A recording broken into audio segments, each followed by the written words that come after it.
Welcome to the Cutting the Gordian Knot podcast. Today we are joined by Pat Flynn once again, and we're joined by not only Pat, but Daniel Vivecchio, whose name I think I got right in on the first try. So we're going to have both of these guys introduce themselves briefly. Then we're going to talk about who knows what, probably the problem of evil, and possibly some modal logic in the ontological argument, or wherever the spirit leads. So I'll kick it over to you, Pat, because you're on the leftmost part of my screen, and it seems most appropriate, moving left to right. Who on earth are you for the few listeners who may not know? And then we'll kick it over to Daniel. Well, I'm a father of 6, husband of 1, and do this philosophy thing, and have written a number of articles and books. One of the articles that we're going to discuss today is one that I've co-authored with this great man over here, Daniel Vecchio, currently pursuing the PhD focused on the doctrine of divine simplicity. So there is the short and hopefully not too boring story for everyone. Gotcha. And I'm Daniel Vecchio. I have 2 kids.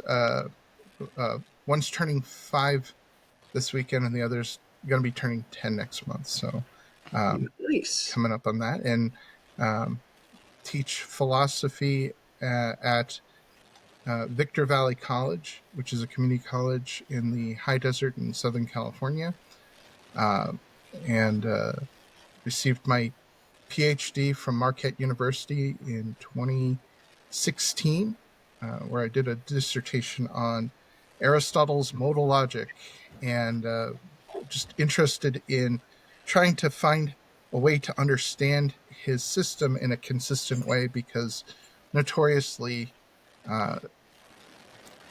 there basically different commentators have pointed out that Aristotle seems to say things that don't seem to line up. And so I offered an interpretation. I began with the assumption Aristotle's probably right, and we're probably not understanding the issue correctly. Smart dude was probably smarter than me. Always a good assumption to begin with. That was sort of my background assumption. And I was like trying to figure out why he said the things he said, and why dumb dudes don't get smart dude, right? Yeah. Right, yeah, exactly.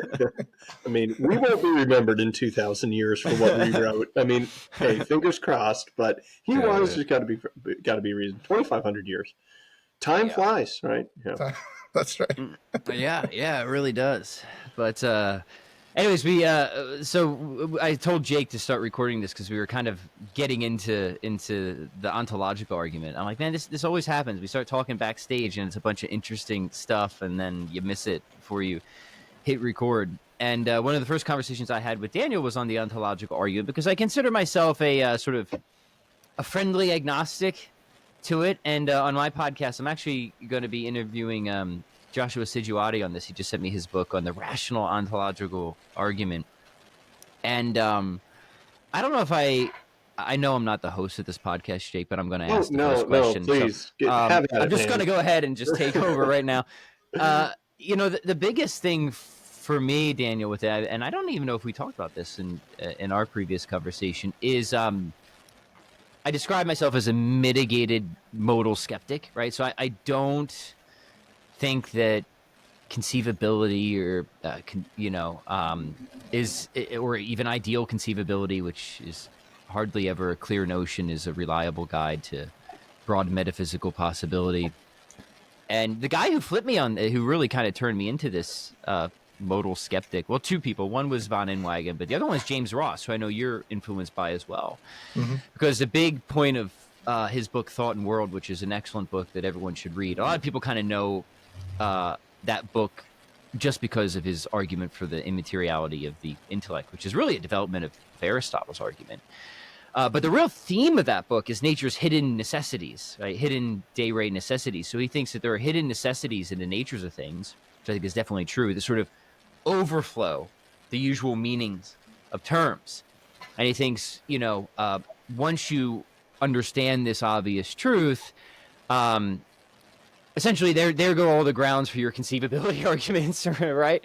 There might have been a time we thought it was conceivable for water to be something other than H2O because we didn't know that this was a hidden necessity of water. It turns out that we always need this sort of empirical input. So to me, this is sort of like pretty Aristotelian, right? Like whatever our modal range is, it's grounded in like what we know about actual things and their powers, right? And the skepticism is ranging mostly over like far-ranging things, like whether unicorns are possible. I say we should say we don't know whether unicorns are possible, right? Because there could be all sorts of hidden necessities and the developmental course of biological organisms for some reason that we can't see of why there actually can't be something like that, right? Maybe there could be, but I think that a sort of modal skepticism denies any sort of confident access to something like that. I just threw a whole bunch of crap out there. So I'll comment feel free to take unicorn I'd now. just be curious your thoughts on all that, if you agree with any of that, if you disagree, and how that at I'll all only take the influences unicorn part, and then I'll pass the rest to Daniel. influences your stance on the, Anselm's argument, which I know you're a fan of. Mm-hmm. So there was a famous biologist who said that unicorns were impossible because basically we have bilateral symmetry, and we have like a fusion point for our skulls.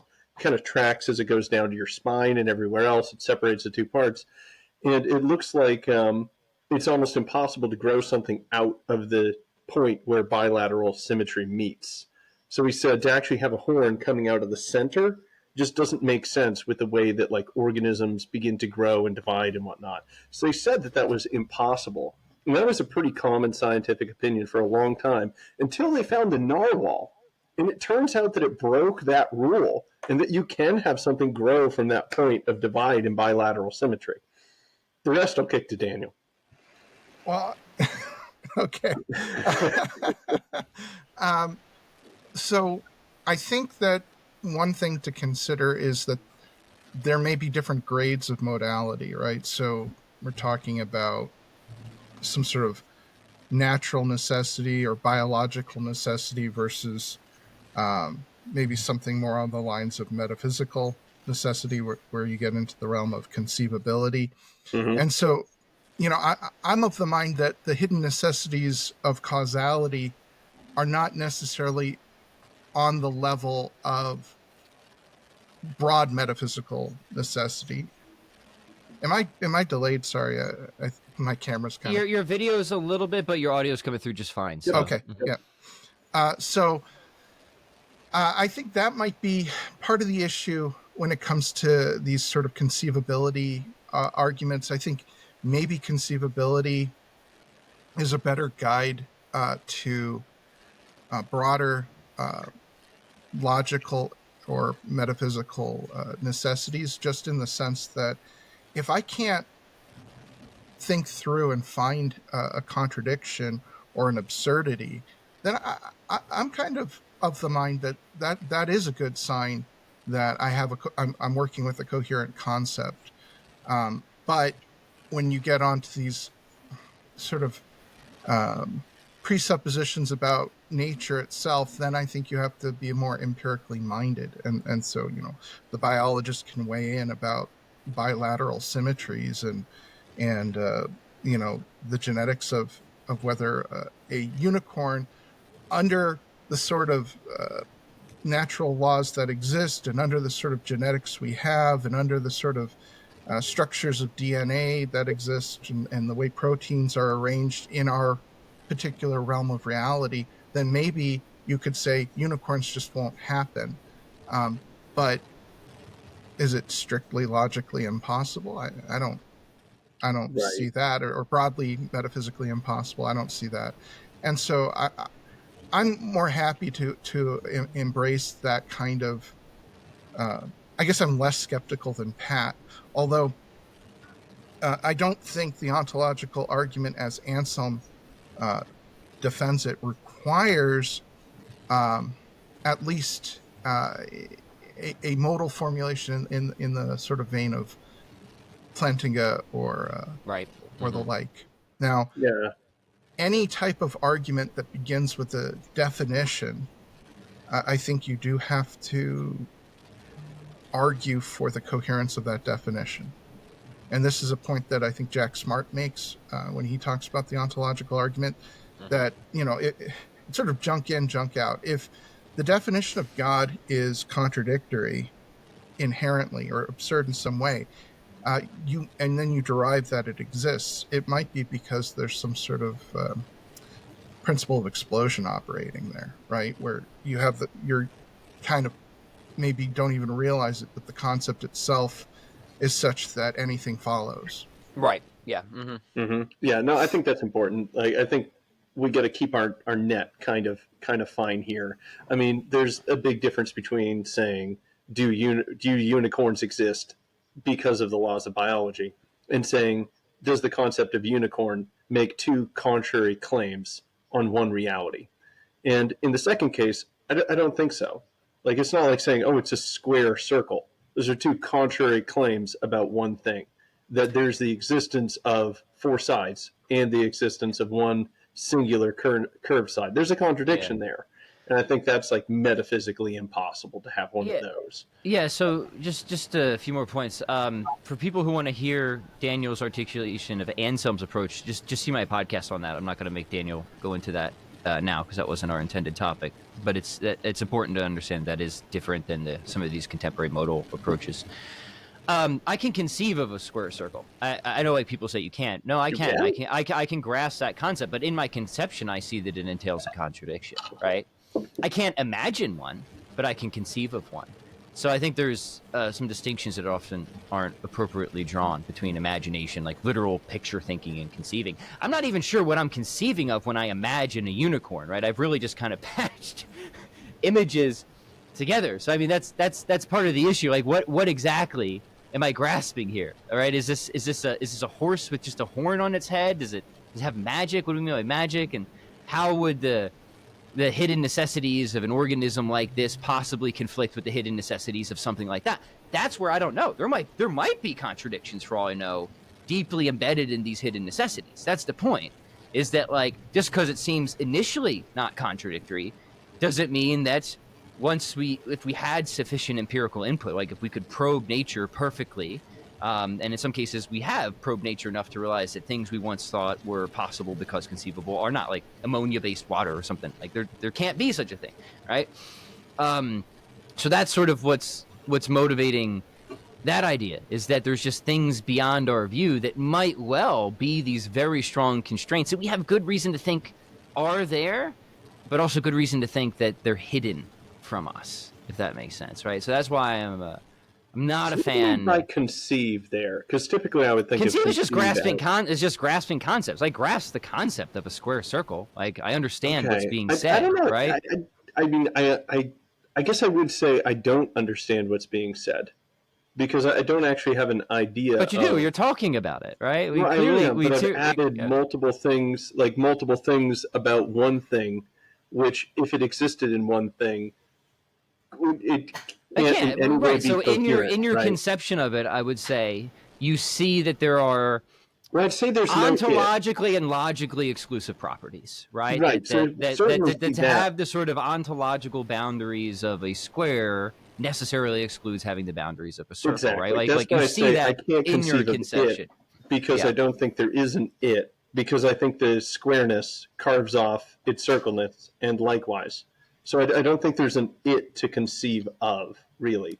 I've just kind of done a linguistic thing where I added different things to a definition, but I don't think there's an it that I'm conceiving of. Yeah, we're getting to the same result. There's just maybe just more of a superficial dispute. I think we clearly do have conceptions of certain impossibilities. Okay, but if we take conceive broadly to be like understand what group of adjectives and whatnot one thing we're talking about holds, then yeah, I can conceive of it if we add adjectives, even if they're contradictory. Yeah, good. We don't have to stick on this, but Daniel, any thoughts on any of that? Yeah. Well, it's sort of some of the things you said call to mind Aristotle's comments about the goat stag, and of course, if we can't really utter true statements about the goat stag because it doesn't really have an underlying nature, right? And therefore it doesn't have an essence. So it can't be, strictly speaking, true that the goat stag has 4 legs. Does it? I mean, is that true of goat stags? It's maybe true of what someone describes, right, the goat stag to be, but since it has no nature, there isn't really, strictly speaking, any truth to it. And you could sort of think about this when it comes to fictional things too, right? Whether Sherlock Holmes, it solved this crime or didn't solve it, or whether I think we were talking about Barry Miller when it came to the ontological argument, right? And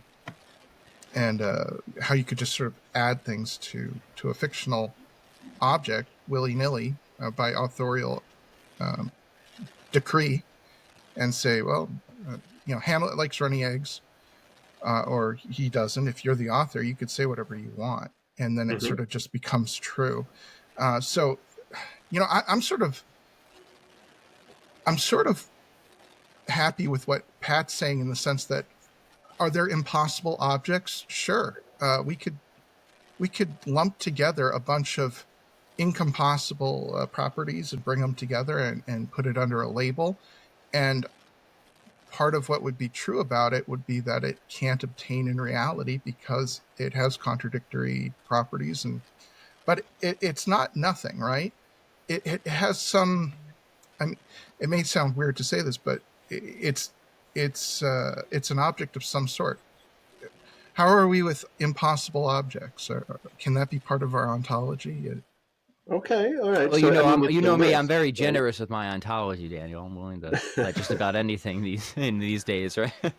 Yeah, but they just, if they exist in a domain of impossibilia, that just can't be actualized in some other ontological layer, right? They're just kind of relegated to the realm of maybe impossible things that I contemplate before breakfast, right? Yeah. Okay. Yeah. So, I mean, just to make this a little bit more interesting to your readers, of like, why are these boring guys going on about this boring subject? I mean, there's upshots and downshots.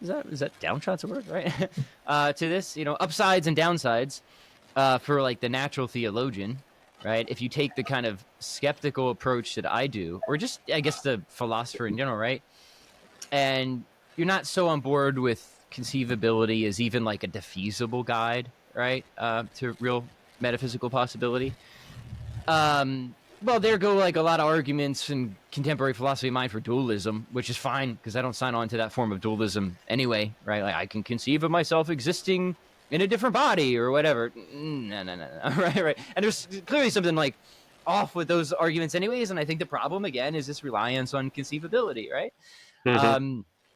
So maybe substance dualism of a certain, I don't know, Swinburnian sort would take a hit if you adopt my sort of skepticism. But you could also deploy that skepticism in response to the problem of evil, like von Inwagen does, right? He does, I won't get into the details of it, but in his book, The Problem of Evil, he develops a modal skepticism and deploys it in response to a lot of the evidential problems of evil. And I think it's actually very effective, right? So there's, like anything else in philosophy, there's, pros and cons to the different positions that you adopt. I think you should adopt the position only because you think it's true. But for me, as a sort of the mitigated modal skeptic, I haven't stepped much into the ontological argument realm. The one that interests me the most is definitely the one that I've seen Daniel produce, which is not of a Plantingian sort or anything like that. But I wouldn't be able to sign on to a lot of the modal ontological arguments, wouldn't be able to sign on to, conceivability arguments for substance dualism.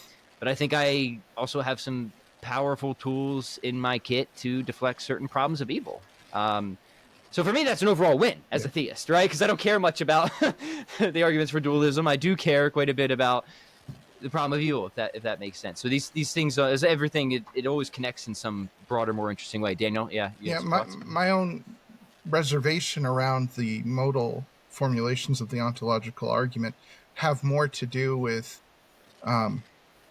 the sort of modal landscape and the way God is related to that. So it kind of puts God as a denizen within a world, right? So God is inhabits world 1, world 2, and world 3, or something like that.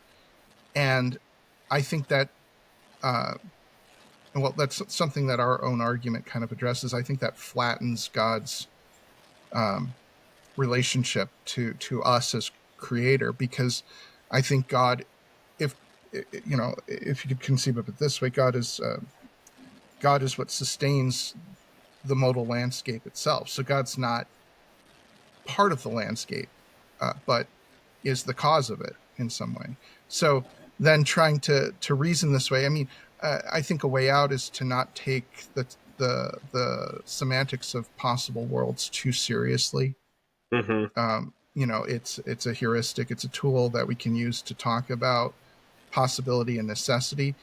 But the more you press on that it's just a tool, I think the harder it will be to make the case that some of these modal axioms are necessarily true, like S5, that there's certain relationships among worlds that hold the accessibility relations, as it were. I think those are typically based on modal intuitions that are grounded in sort of a metaphysics about the nature of worlds. And so if you say, well, a world's just a tool, I'm not sure, and this is just my own reflecting on it. I'm not sure then if you can make a strong case that, S5 holds in actuality as an accessibility relationship among worlds, or that has to be translated somehow into whatever modality really is that the language of worlds is picking up on. So, and that becomes a challenge. Yeah, so this is good stuff. I wanna jam on it a little bit because this is where Daniel and I are definitely in agreement. And I think this links back to Aristotle in important ways, and this sort of differentiates the classical metaphysician from a lot of the contemporary metaphysicians, right? For the classical metaphysician, God is certainly the fundamental first principle of everything that also shapes and constrains everything, right? So whatever the range of possible worlds actually is constrained with what is compatible with God as the fundamental reality, right? So God shapes and constrains the modal landscape. What does that mean? Again, it means for me practically that just because some world is conceivable doesn't mean that it's possible. I can conceive of a world where there's just one burning kitten in it for all of eternity. I do not think that world is metaphysically possible. Why? Because it's incompatible with God's goodness. Like, I don't think that is a world that could actually attain, right? So that would be an example of where God kind of pulls down the space of possible worlds. Now, I want to be clear, like, I don't think like we can know exactly where the line is between possible and impossible worlds, but I think we can like know when we're like clearly below it, right? And the burning kitten one seems right to me, right? I think God, and this is something that I was talking with Daniel about recently too, constrains not just possible worlds but possible natures, right? I think that the range of possible beings also has to be something that is compatible with things that in some way imitate the divine essence. So you Mm-hmm. might think you might be able to conceive of a being, say a being that flourishes through acts of cruelty and it's morally obligated to act cruel. I would say, actually, no, that's an impossible being because in the most relevant sense, it's sort of counter-imitative of the divine essence.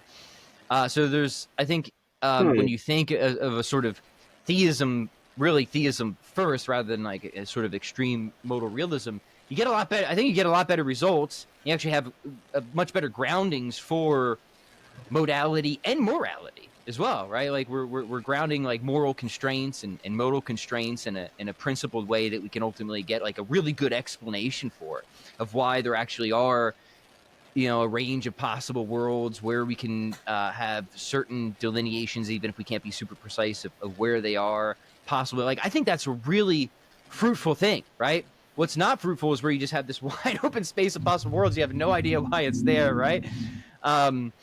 And you think God exists because he's a necessary being. So like any possible world you point to, he's just in that one. And so when you eventually point to our world, God's there too. That seems to me just totally backwards, right? Totally bass backwards, as the kids like to say. I think Daniel and I are pretty much on the same page about this, but I'd like to maybe a few more thoughts from you, Daniel, before we turn to other matters. Yeah. That's where Aristotle's modal logic is different from contemporary modal logic. It's grounded in a sort of science of reality. So you're examining essences and natures and trying to see what holds essentially or of necessity by the nature of a thing, and then you can make modal claims that. And so the modality then is grounded in substance, and those substances would then be grounded in, right, from a theistic perspective, in God ultimately.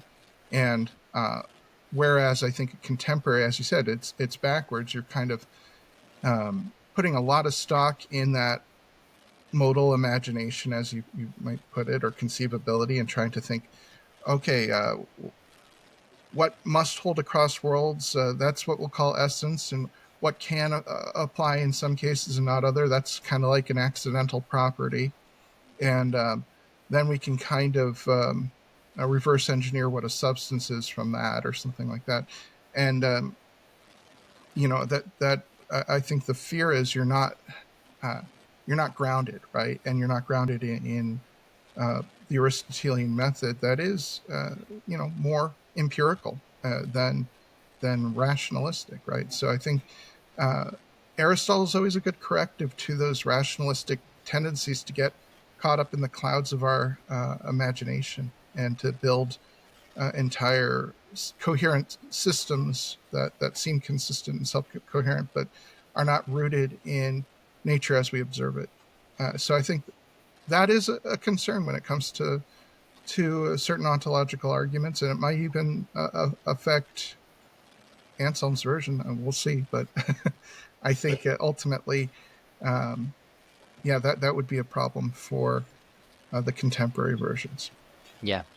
Well, sorry to hijack the conversation and steer it No, into a it's direction we did not intend, but I had an itch I needed to scratch. So Well, thank you, I have gentlemen. a Yeah. feeling that this relates to what you guys are doing in the paper. Clearly, you've had your head in some modal logic. You've been thinking about the ontological argument. You brought up how kind of being more of, what did you call it, a mitigated modal skeptic or something gives you a bit of Yeah. ammunition against certain problem of evil issues. Yeah. So let's kind of dig into that a little bit. I mean, from just kind of a 300-foot view, looking down at the paper, what are we seeing here? Like, what were you trying to address when you guys were working on this? Like a specific problem in the problem of evil? Were you just hitting everything at once? Yeah. Well, let's be straight, Jake. I know you didn't read the paper. All right. No, So what's no, I didn't. I didn't do my homework. no, this No, is good. This is good. No, I don't actually expect hosts I'm in to the read all this position of stuff the beforehand. reader So or the it's listener. well, yeah. So this will be a good challenge because it's kind of a difficult paper. Not like impossible, but we kind of have to introduce a number of concepts that people might be unfamiliar with. So this will, if we can help guide you through it, maybe there'll be some chance that some All other right, people will be able guide to me through. understand it as well. So what we're doing here is we're taking a look at the logical problem of evil. So just for a little bit Okay. of background, there's it's problems of evil really in the literature. There's different ways that this issue is articulated. What is it broadly? It's broadly the idea that evil, broadly understood, is like negative states of affairs. Um, it's not good news if you're a theist in some sense, right? And the it's not like rationally good news if you're a theist. And the logical problem of evil is the strongest form, which contends in some way or another that there's actually like a strict inconsistency here or incompatibility, right? There's something about evil, the various distribution lines of suffering, or the types of evil, the horrendous evils, it's formulated and pushed in different ways, is disproof of the existence of God, right? And there's a common kind of narrative that has been told over the decades in philosophy of religion circles, and it goes something like this. It was that the problem of evil was chugging along, and it had its defenders, and theists were really bothered by this. And then a philosopher came along named Alvin Plantinga. A lot of people might recognize his name, and he really beat it up, right? He really beat it up with his famous free will defense, and some big named atheists even apparently conceded. And me and David did some research into see how true that part of the narrative was, and it seems like some guys really did concede that Plantinga dealt some serious blows here, even if they weren't totally satisfied with his account. And so what happened is a logical problem of evil died, and what rose in its place were various forms of the evidential problem of evil or the abductive problem of evil. Where evil is evidence against God, even if not an outright disproof, maybe very strong evidence against God, or the best explanation for the distribution patterns of suffering in this world is an atheistic or naturalistic one, stuff like that, right? But as it happens, that story is a little misleading because the problem of evil is still discussed in the literature. It's still promoted. There's a fellow that some of your listeners might be familiar with. His name is James Sturba. He produced a volume on the problem of evil, which has generated the logical problem of evil, which has generated a lot of discussion in recent years. And we take a look at some of what he has to say in our paper itself. And there's other atheists who we cite, reference Graham Oppy, who say something like this, maybe I'm not convinced of any current formulation of the logical problem of evil, but let's stay open-minded. Let's be optimistic and hopeful. Maybe there will be a good one in the future, right? Don't give up yet, boys, right? Come on. We can do this. And so what me and Daniel wanted to do is show why there actually can't be. There can be never, ever any successful logical argument from evil. So we aim to close the book on the subject to show that there's an... What is it? Tell us. Well, it's going to take us a minute. I got to build the drama and build the tension here, and show that there's an in-principle reason for classical theists, at least, why there cannot be a successful logical problem of evil. So that's what we're trying to do, and that's my initial statement. But I should let Daniel give an introduction of his own. Yeah. Mm-hmm. When we're looking at this problem, we're saying, okay, there needs to be this linking principle that shows this logical inconsistency between God and evil, right? And just to kind of clarify the task, what we're saying is that any defense of that principle, I'm going to spoil it a little bit, right? That's okay. Right. Okay. Go. So any attempt to kind of articulate a linking principle that is, relevant or applicable will effectively beg the question of the argument itself. Okay. So we're going to try to go through various attempts at linking, but we're saying when it comes to classical theism in particular, and the way God relates to reality, you have to formulate the principle in a way that's applicable. And when you do that, the only instance relevant is going to be God. And so the linking principle has to have some other motivation besides your deep desire to show that God's incompatible with evil. And if you provide that other argument, that's going to be the argument, not this one. Right. Effectively, okay. That's what we mean by begging the question. And so we think that the reason why there can't be a successful logical argument is really an epistemic issue. We have no epistemic access to substantiate the central claim that's needed for the argument to be successful. Is that a fair way of putting it? Well stated. So just to back up a little bit, to have a logical argument from evil, you need essentially three components. You need a datum premise, right? That's the obvious one. Look around. Lots of negative states of affairs, sure. Right? Evil, bad right? Things. Yep. Yeah, bad things. Not to be coy about it, but that's accurate. You need what's called a characterization premise, and this specifies our understanding of God. And typically, this is going to say that God is omni-attributed, all-powerful, all-good, all-knowing, right? And then the important one, the thing that Daniel and I really focus on, is a linking premise. And this is it typically pronounced as a moral principle that would enable the inference of attributing failure, presumably moral failure on the part of God, from those negative states of affairs, right? And then then it's in that you have the contradiction of a perfect being imperfect. Right. We agreed at the beginning that it can't be impossible. Yeah, he would be resigned to the realm of impossibilia if that exists, as we which would be that would be bad news for theists, right? So our job, yes, is to show that the only linking principle that could actually work for a logical problem of evil is utterly epistemically inaccessible to us. In fact, the only one who could know it is God.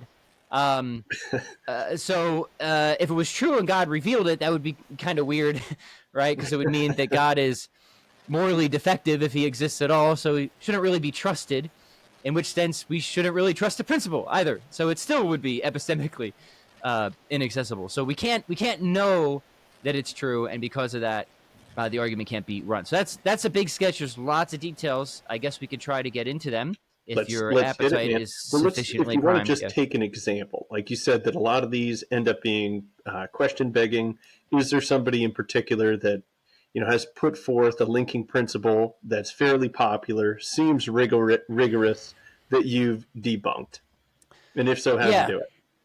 Yeah, I mean, there's lots, right? And some are debunked on for other reasons by other other atheists. So Mackey's got a linking. Strongest one. Well, the strongest one is the one that we give. So why don't we just go right for it, right? So so we don't waste time with these weaker versions. Let's get the beefed up steel man. All right, let me pull it up in the paper just so we cool. Just so we have the proper statement here. Sorry, I should have prepared this, but you know me. Hey, I didn't even read it, me. Pat. I mean, yeah. We're talking about lack of preparation here. Oh, yeah, man, here we go. Crazy.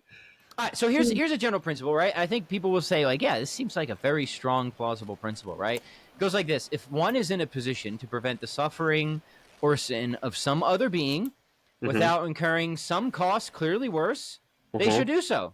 Otherwise, they are morally at fault. And we can think around in our experience, and we can think like, hey, if I'm out on a stroll and I'm walking by my dad's pool, he has a pool, and I see, a child drowning in it, and I can take 2 steps and pull that child out, and it doesn't really cost me anything at all, I should definitely do that, right? Sure.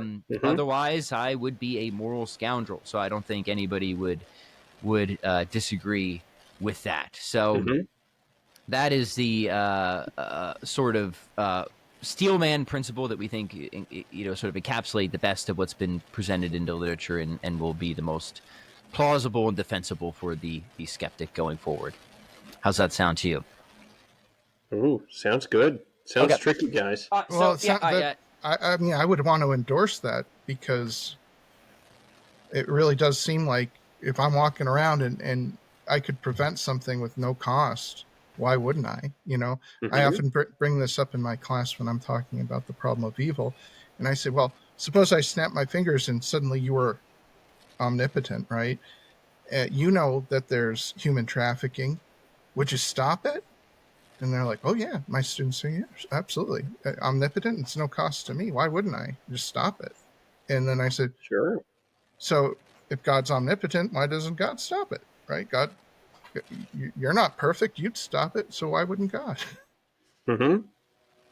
Like Daniel, I do endorse this principle. I think it's true, but I think it's true only across what we might call a horizontal plane of reality, right? So this gets a little bit back to, there's a few, all right, so we kind of have to back up again because there's a lot of, preliminaries, metaphysical preliminaries that go into this. 2 points I want to make. One is that the problem of evil has to be issued as an internal critique to theism. And what that means is this: the atheist is looking at the theist's commitments and saying they don't fit together, right? There's it's not that we don't see how they fit together. It's like we see they literally don't fit together. There's a contradiction here. But that means that they have to play fair. If it's an internal critique, they have to play with the theist's commitments. They can't import their own commitments to the theist that the theist doesn't actually share. Totally. Right? So that's, we get the whole suite of tools inside of theism in order to address this, yes. Yep. Yeah. So like if they're issuing, something from a perspective of like hedonic utilitarianism, theists are like, that's not even close to an ethical theory that I endorse. So I don't have to be bothered by that. Right. But the thing about this principle is if you're a classical theist, you probably hold to some sort of traditional Aristotelian natural law or virtue ethic.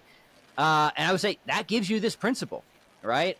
This is a principle that would be grounded in that ethic. However, it's grounded in human nature, right? So what that means for the traditional Aristotelian is that sort of moral obligations and stuff arise from we might say, a sort of teleological perfectionism. Morality is relevant to rational beings only, beings that are capable of contingent self-determination, that can choose between competing desires. And what is really good for us would relate to what our needs are with respect to our human nature. But we also have what might be called acquired desires and stuff like that.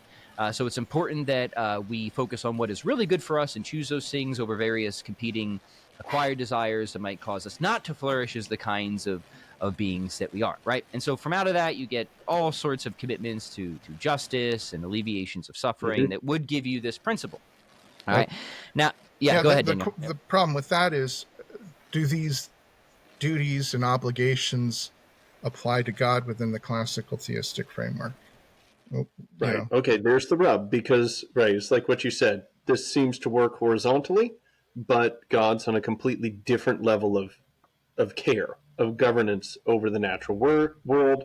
So how is this relating? And when you answer that, I'm going to throw in a massive monkey wrench here, because from simply just the position of a theist, I could see how we could develop an argument where you say this type of principle doesn't completely transfer, or otherwise it looks different when we apply it to a different vertical level. But the monkey wrench I want to throw in, his name is Jesus, right? Like, okay, well, hang on. If God becomes man and he lives among us, and he's literally walking around having fully assumed human nature, well, then it does seem like, well, this one person has the vertical and horizontal connection to this principle.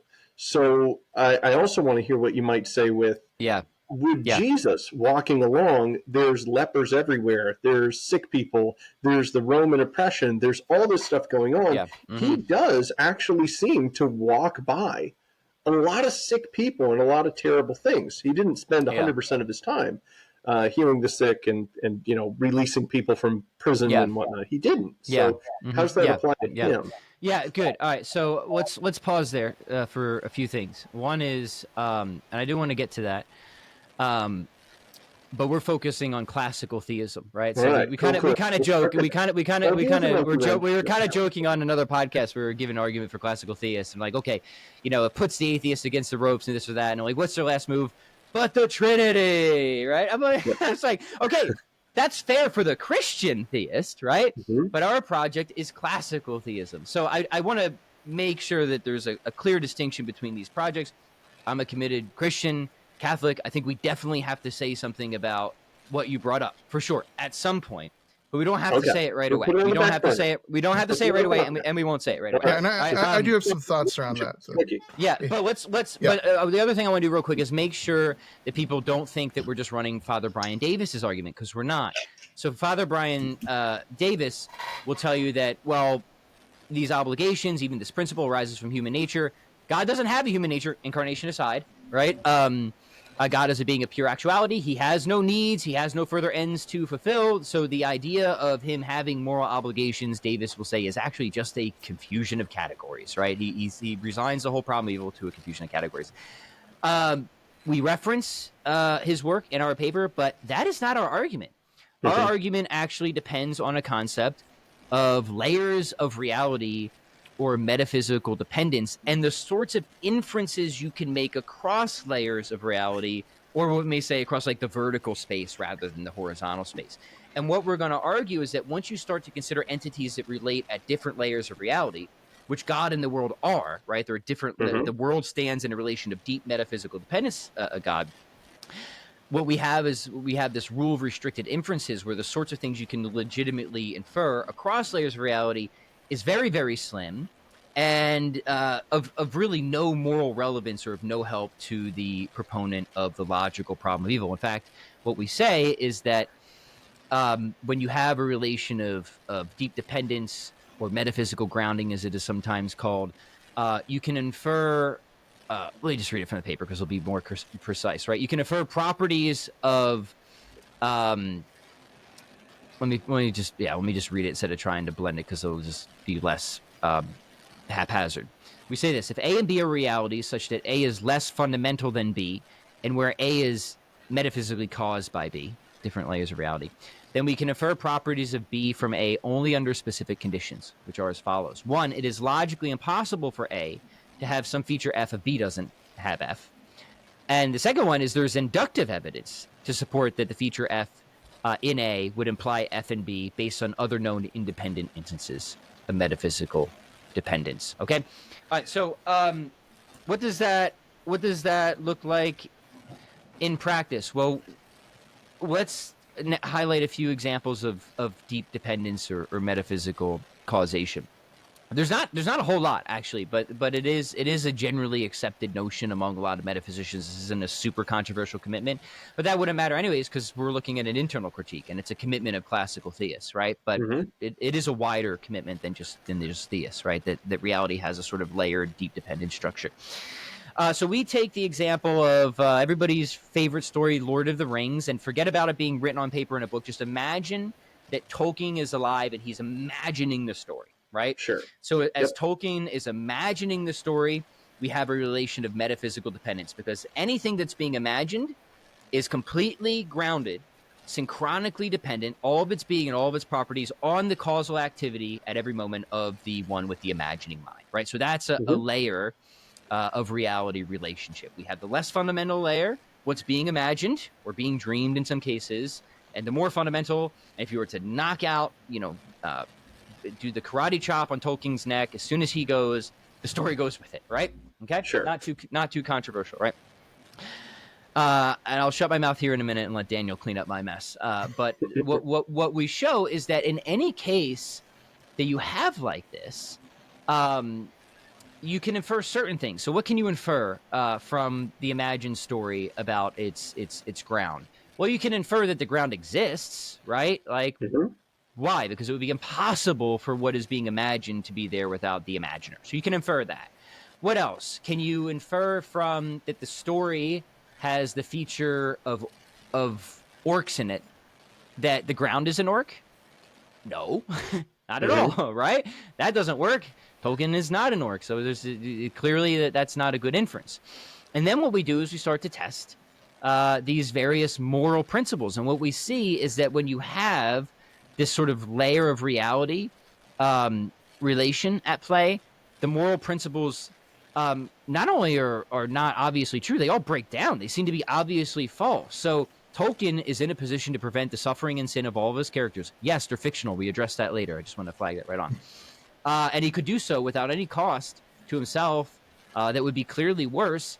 Is he morally at fault for creating that world, for imagining that world? Would anybody say that Tolkien is a moral monster for, confecting the story that he does? I think the initial immediate sincere response would be no, not at Mm-hmm. all. The principle breaks down along the vertical dimension. And here it's even with somebody that does have a human nature and is a person, and it still doesn't work. Again, Mm-hmm. with a qualification coming to the fictional or imaginary beings in a minute. So here's one instance where we try to stand the principle up vertically and see will work across layers of reality, and it's no. So there's clearly no strict logical link there, so we need to build an inductive case, and already the inductive case is working against this principle. There's a lot there, so let me have Daniel chime in and make some clarifications, add whatever he wants, Yeah. clean up. So, Yeah. so one thing I think we need to say what we're not doing, right, is we're not trying to argue that we're a fiction in the mind of God or something like that. We're not trying to Mm-hmm. draw that kind of analogy, right? Yeah. And some have, when they initially heard our argument, took it in that way, and we addressed that's not really the point. And then Aristotle was misunderstood as well. Let that be known. that's right. So then you might wonder, and this is sort of what we're talking about.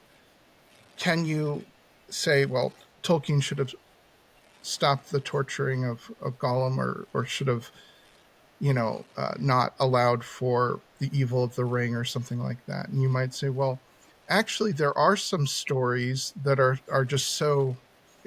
Should I bring this up, Pat, in the wholesomeness issue that we're going to, or should we? Yeah. Well, why don't we wait Okay. until we get through all the principles and then bring up that Okay. objection? Well, I Yeah, see I where think you're that. going. Like, Mhm. clearly we could infer something if the entire story was only torturing Gollum, right? Like, we might be able to say, maybe the author's kind of a jerk. Is that kind of where you're going? Like, there's kind of a line? Well, I'll Like, kind of address that, but okay. there are these lurking issues of that, and the question of, well, it's just a fiction, right? So we kind of have to address those. But what what this sort of forces for our interlocutor, our imagined interlocutor, is to start to make ad hoc adjustments, right? So say they Okay. agree with us ultimately that this sort of principle doesn't apply horizontally, and it doesn't, or it applies horizontally, but not to God, who's on the sort of vertical axis of relation. Hmm. And then among the vertical axis, the examples we're giving sort of inductively, well, here's an instance of sort of an authorial relationship to the story. It doesn't seem to apply there. So then we turn back to them, and for the sake of the paper, we have to play also the part of our interlocutor. But what do they have to do? They have to start making these ad hoc adjustments to the principle, right? And this is a risky maneuver, because as you're just starting to make ad hoc adjustments to your principle for the purpose of salvaging your argument, what happens? It starts bleeding into the territory of begging the question, right? And so we start reformulating the principle to say, okay, well, let me actually, Pat, do you have it up? I have it up. Yeah, you want me to read Yeah, the next read one? that Yeah. So the yeah. Right. So we say, okay, how might somebody alter it? Well, they might alter it and just put in the idea of deep dependence into the principle. So they might say something like this, right? If some being, which is the metaphysical cause of some other being, and Hmm. thus at a different layer of reality, is in a position to prevent the suffering or sin of that other being without incurring some cost clearly worse, they should do so. Otherwise, they are morally at fault. So they just kind of bake in the metaphysical dependence thing. The issue with that principle is it breaks down right away, because it still Hmm. fails in the Tolkien example. We have an instance of somebody that is the deep metaphysical cause who could have prevented the suffering or sin or of any of his beings in that imagined story. Yet we don't at all infer that Tolkien is a moral monster for that. So that adjustment doesn't actually move the conversation forward at all. It fails just as quickly and swiftly Well, what was the as the original other. principle? Wasn't the original principle was it any creature, or was it any Just person? if Was it anyone is just in a position to prevent the suffering or sin of some other being, it didn't make reference to some other metaphysical causation being? Okay, specifically, right? gotcha, Yeah. gotcha. So if we So say, all right, well, this one is amended to say that if some being is the metaphysical cause of some other sure. being, that's the amendment that's being made Yeah, I'm there, really right? Yeah. interested in how you deal with the "oh, but it's fictitious" objection, which I seem to Well, me just superficially seems pretty strong, because they'll say, well, hang on. Aragorn, Gollum, these people are just sets of descriptions which exist in the mind of the author. They're not actual rational they're beings who can feel right. things. fictional, They can't imaginary. experience Mm-hmm. suffering, right? So, what I meant, and what one would imagine I meant, because I live in the real world, are real creatures who can experience evil, because if you couldn't experience evil, you had no rational nature, you were only just a composite of definitions existing in the mind of an author, then you could never even experience evil to begin with. So I mean real beings that can experience real Yeah. evil, Yeah. and we could prevent that. And the author example doesn't address it, because there is no evil done to Gollum, because there is no Gollum. And even if there was a Gollum, he couldn't experience evil because he's not real enough to do so. Oh So man, you might here, anger some Jake, panpsychists, but we'll put we that could say aside. No, I'll that's bring good. him You on. would have fooled we could us. say the Maybe I trap would has have thought been you did read sprung. the paper, because that's exactly where we go next, Yeah. my friend. Okay, Right? So all we say right. clearly the biggest objection to this is going to be what you just said. Yeah, go ahead, Mhm. Daniel. Yep. Mm. No, what I was saying is that effectively the trap has been sprung, because you're saying, okay, well, it's not just this deep metaphysical dependence, uh, or that one is the metaphysical cause of the other. They have to be the metaphysical cause of something real, right? Would you agree? Yeah, sure. Yep, they got to be Okay. real enough in order to experience evil, in order for me to want to prevent their evil. And now your linking principle just is the argument, right? The problem of evil. We're sort of back to where we It's started, yeah. because Yes. let's spell that out. So Jake. Here's the amendment that you were pushing to. We say here's the ultimate amendment that they're gonna need to push this through. Right? It says something like this. Right? If some being which is the metaphysical cause of some other real being that is not fictional or imaginary. So we put in real being, not fictional or imaginary. So we got a being which causes non-fictional or imaginary beings, right? Okay. Yep. And then the rest is the same, is in a position to prevent the suffering or sin of that other real being without incurring some cost clearly worse. They should do so. Otherwise, they are morally at fault. I feel like we should turn that into like a little jingle. We've repeated it so much through the paper. Yeah. So effectively at this point, the principle is so specified that it really refers, especially internally within the realm of classical theism, to one object. Your audio is clipping out a little bit. Oh, no, sorry. He just cut out as he was about to give the big reveal. Okay. Yeah. There you go. You're back now, Daniel. Sorry, just cut out right before you. Yeah, I think my internet is just a little weak you're good today.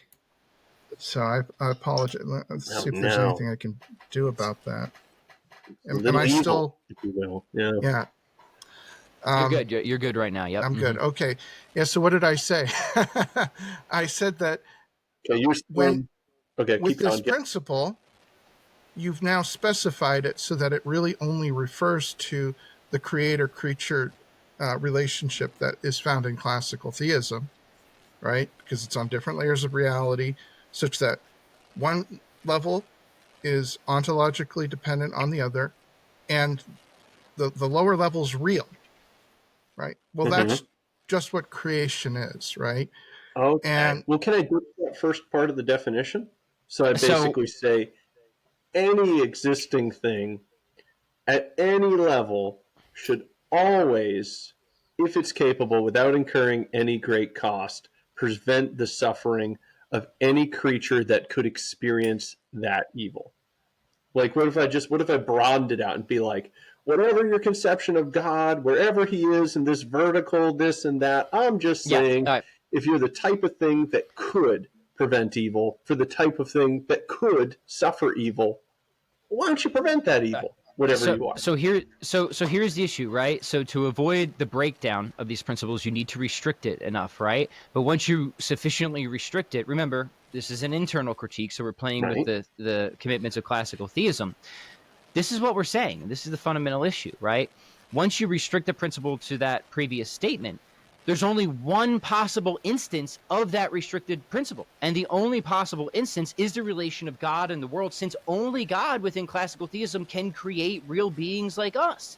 So the restricted principle is just the same as saying that if God fails to prevent the suffering or sin of any real beings metaphysically dependent upon him without cost, then he's morally defective.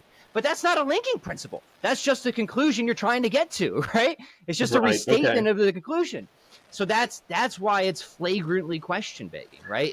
As with the context of an internal critique, when you restrict the principle to deal with the issues of imaginary beings and metaphysical dependence, you're only left with one possible instance, which then makes it impossible to be a linking principle, because it's just a disguised restatement of the conclusion. And there's no way around it. So that principle remains in principle epistemically inaccessible to us. We're not saying it's false, because we can't test it in other cases. We don't know. We're saying we can't know if it's true. And you can't either. Again, the only one who would be in a position to know whether that principle is true, internal to classical theism, would be God. Hopefully that's clear at this point. Yeah, I think that part makes sense. Oh, sorry. Go ahead. Oh, go for it, Daniel. Oh, well, just to build off of what Pat was saying, I think what you're saying, Jake, is that, if we broaden it back, we're kind of going back to the first principle again, which we agreed works on the horizontal, but then the question was, does it apply vertically, right? And that's sort of the question of the argument. And if you say, well, the broad principle, the first statement, is the one I'm defending, then we're going to say, all right, but you need to show that it does apply generally, and how does it apply in the relevant context internal to classical theism? And if you say, well, it just does, that's not enough, right? And if you point to other instances of that vertical relationship and it doesn't hold, that's a problem, right? So now it doesn't even apply that broadly, right? There Okay, are so let me try to instances where, summarize it. yeah. I'm sorry, I didn't mean to cut you off there. Oh, well, Let me try to summarize it, and it's tough with the delay because. So basically, you're saying, all right, we offer our principle, and then the next step is kind of um, right, but this holds horizontally. What about a vertical? Instance Tolkien. And if they go, okay, well, I'm going to restrict it in this case, overly restrict it in the way that you were talking about, that only applies to one case God, at which point we say it's ad hoc. Does that track so far? It's not just ad hoc. It's flagrantly question begging. It's both. It certainly is that. It is ad Well, hoc. it's ad hoc and question Yeah. begging, right? Yes, Because right. they're just pulling their conclusion by just looking at exactly where we're going and then building that out as their linking principle. You've got it, man. Brilliant. Okay, so all right, so I guess I'm still not quite clear. Maybe it's my fault for not reading No, the you're article. clear. You're clear. You're clear. Maybe, You're good. maybe I'm not quite clear on the first part where I don't want to go to. I want to just put to the side the whole vertical part, and I wouldn't want to build that into my devil's advocate linking principle. I would just say anything that can create a real being that can suffer evil is morally obligated to limit its suffering if there is no cost, or something like that. So this would be meant to. Well, what's that? Like, anything internal to classical theism? There's still only going to be one instance, and that instance is going to be a relation of creation, of deep metaphysical dependence. So I would say once you spell that out, it's just going to wind up being our restricted principle again. Okay. Well. All right. Well, let's talk. I'm talking this out for my own benefit too. So if I created synthetic life in a petri dish, and we could get it to the point where it could be living, it's not metaphysically grounded anymore. But I was like on me, right? Yeah, it's not like if I die, it's gone. But it is. But I am something that brought about a type of being that can experience evil. Right, but you didn't bring it out in a deep dependence way, so it's not relevant to our example. Right, but I think that if we just keep the limiting principle at anything, then we're not targeting the one, and we're escaping the question begging. Because I see. Okay, but you didn't. Yeah, so we would say that you didn't create that being, right? Not in the relevant sense to, right? You're kind of more like a parent. We don't think the parent.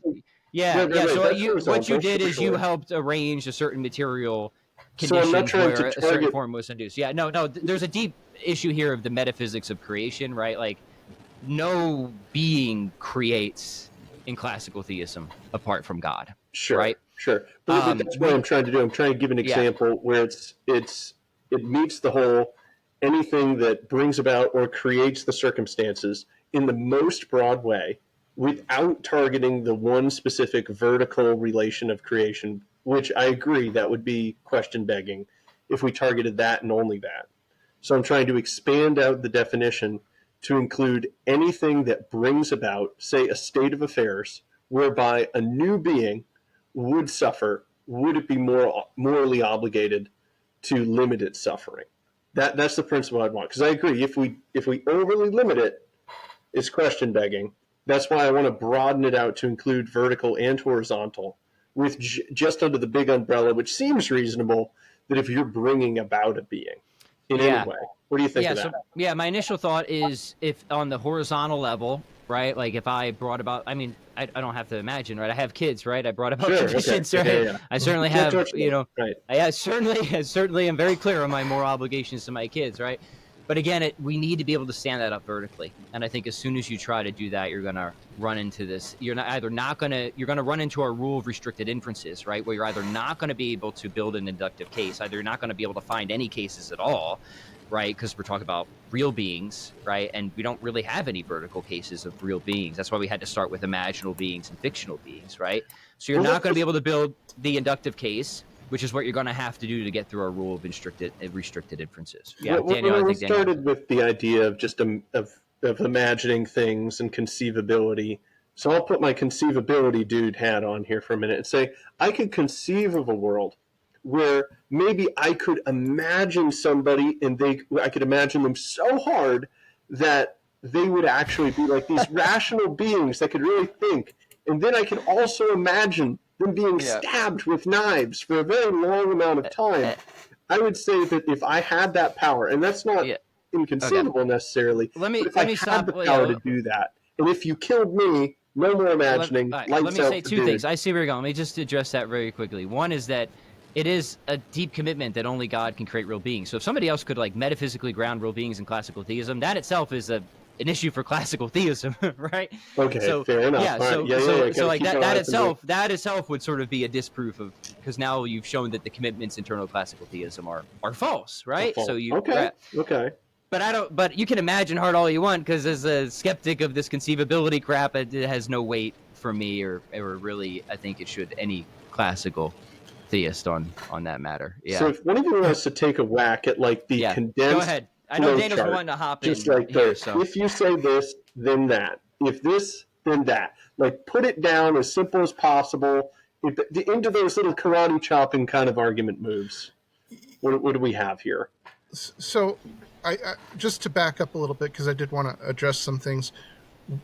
We, out of the gate, I think we're willing to grant the horizontal principle, right? So, yeah, Right. that means that, if and we were kind of toying around with some of these ideas. I think I mentioned to Pat, well, what if the video games we play become sentient? I remember there was an ethicist that was worried about going around and gunning all the in people in Zelda, GoldenEye, yeah. and Oh Yeah. yeah, you know, they look very realistic. Yeah. yeah, so right. Well, in the late '90s, that was a very good graphic. So I always laugh. I follow like all the old like right. Nintendo So 64 pages, and like there's the memes of like, didn't get graphics in 1998. We thought it'd get better. It's like the face of the bad guy from the GoldenEye video game. right. Just a So square. we sort of thought about that and said, no, that would just be another instance of the horizontal, which we were willing to concede in that debate. And so, if this is a back and forth with an interlocutor, and we say, well, no, the relevant question isn't the horizontal; it's this vertical dependency. And you say, well, okay, let's really hone in on that.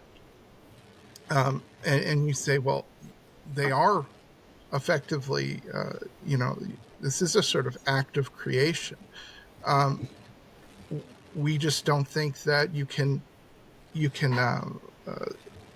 apply that principle without, again, getting to this sort of notion that's at the heart of the question, which is it the case that a creator of a real being has that sort of moral obligation? That the horizontal we ground in sort of natural law. There is sort of an underlying principle that explains why that principle would hold horizontally, given our nature, given Mhm. that we are human beings.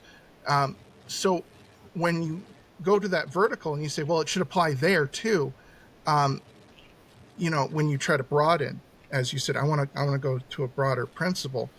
You're now, we don't have the meta ethical framework to kind of ground that, right?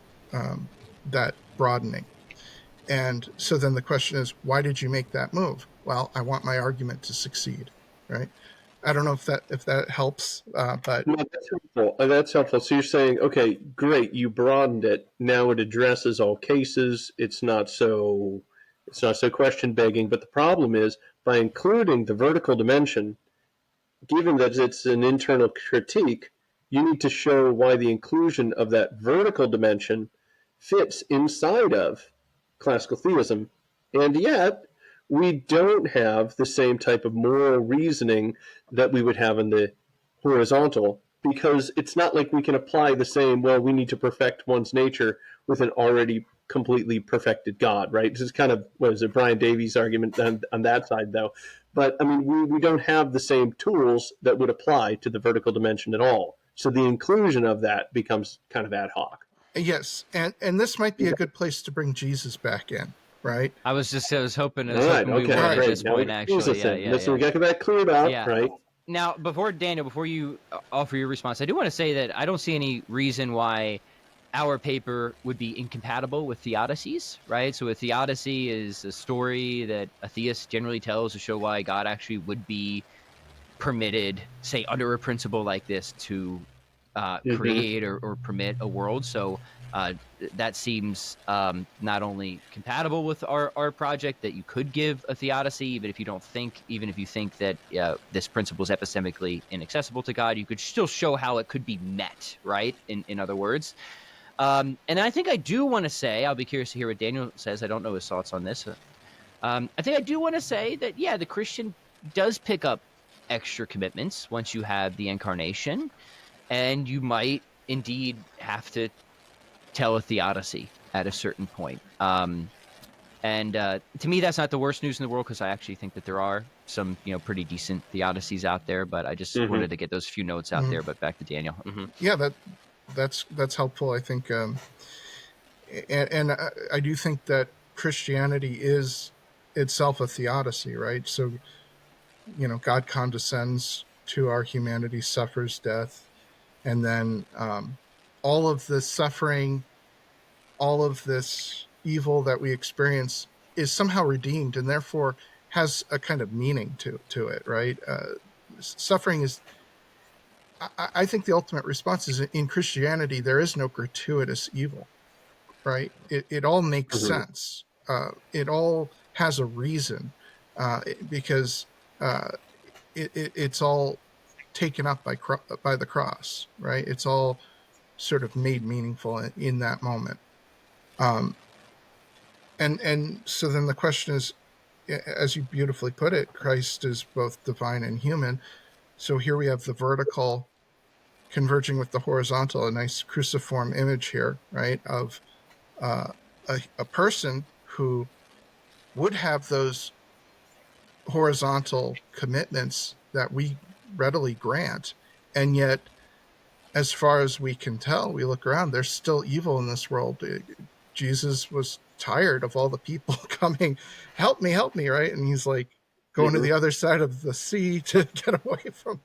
You can sort of appreciate that, right? That sort of reminds me of Indiana Jones slipping out the back of his office during office hours, right? He's like, get away from all these people for a minute. I need to breathe. And so how does that work? Well, we believe as Christians that Jesus led a sinless life, that he was fulfilling all of his obligations within both natural and divine law, right? He did not fail to meet God's obligations. But you might say, well, wouldn't he have more obligations as an omnipotent being to right every wrong at that moment? And here I might appeal to the hypostatic union to say that might actually be a confusion of his divine and human nature, where you're kind of collapsing them. And in the hypostatic union, they are united, but they are nonetheless distinct. And secondly, Christ is on a divine mission. So, when Mary comes to him at the wedding feast at Cana, she says, hey, it'd be really nice if you did this thing, right? Turn this water into wine, help these poor people out. They're running out. And what does he say? He says, it's not my time, right? I have a mission here. I'm trying to achieve something.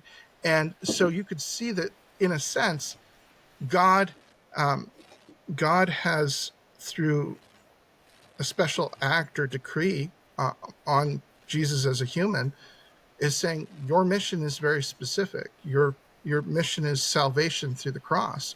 And so, there were people who said, oh, why don't you free us from the Romans, right? Well, isn't the Messiah going to set up a kingdom? Isn't he going to end all of the oppression of the Jews? And he says, that's not why I'm here. So you could say that as a human, you are subject to what God commands. And that might mean that even if you did have some power to do it, he's still not authorized as a human to express that power, right? There's a sense in which Jesus as a human is always saying, I have to do the will of the Father. I can't step out and do something in my own person apart from the Trinity and that mission. So that's sort of my answer anyways. I don't know. Okay, that's good. I want to good take answer. it. Yeah, that's really good. But I want to take it from another angle. I think they're actually compatible.